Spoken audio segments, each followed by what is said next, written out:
সাঁওতাল পরিবার থেকে উঠে এসে চ্যাম্পিয়নশিপ লিগের সর্বোচ্চ গোলদাতা আর সেরা খেলোয়াড় হয়েছেন রাফায়েল টুডু। অথচ ফুটবলের শীর্ষ পর্যায়ে খেলাটাই তার জন্য ছিল বড় চ্যালেঞ্জ। সে গল্প জানাতে গিয়ে কেঁদে ফেলেছেন রাজশাহীর এই ফুটবলার।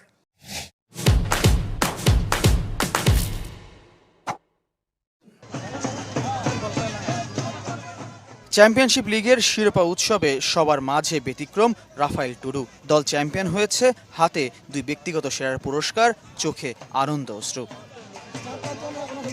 12 গোল করে সর্বোচ্চ গোলদাতার পুরস্কার হয়েছেন আসর সেরা ফুটবলার। অথচ রাজশাহীর এক সাঁওতাল পরিবার থেকে ঢাকায় বিসিএল মঞ্চে আসাটা ছিল বড় চ্যালেঞ্জ। আদিবাসী মানে কৃষিকাজ বেশিরভাগই, মানে ওরকম টপ লেভেলে কেউ খেলে না। তো আমার ইচ্ছা ছিল যে আমিও যেহেতু সাঁওতাল সম্প্রদায়, তো আমার ইচ্ছা ছিল যে একদিন ভালো পজিশনে যাব। এখন আমি যখন প্র্যাকটিসে যেতাম, অনেকে আমাদের সাঁওতালের অনেকে কথা বলতো যে তুই যেহেতু সাঁওতাল, তোর তো খেলে তো কোনো লাভ নাই, সবসময় কৃষিকাজ করা লাগবে, ফুটবল খেলা ছেড়ে দে। কিন্তু আমি কোনো ফ্যামিলি থেকে সাপোর্ট পাইছি যে না, আমি খেলে আমি একদিন মানে সুনাম একটা অর্জন করতে পারবো। ফুটবলে রাফায়েলের অভিষেক গোলরক্ষক হিসেবে ভিক্টোরিয়ার হয়ে বিসিএলও খেলেছেন।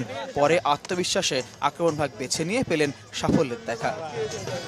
কারণ আমি যখন গোলকিপার ছিলাম তখন আমি নিজেকে প্রশ্ন করছিলাম যে যেহেতু গোলকিপার বিসিএল খেলছিলাম, কিন্তু আমার ইচ্ছা ছিল যে গোলকিপার খেলে আমি উন্নতি করতে পারবো না নিজে থেকেই। তো পরে আমি স্ট্রাইকার খেলতে শুরু করি।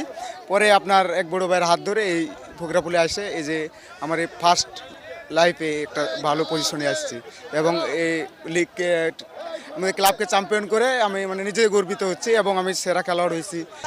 জাতি, ধর্ম, বর্ণ সব এসে মিলে ফুটবলে, এটাই ফুটবলের সৌন্দর্য। ফয়জুল ইসলাম, চ্যানেল 24, ঢাকা।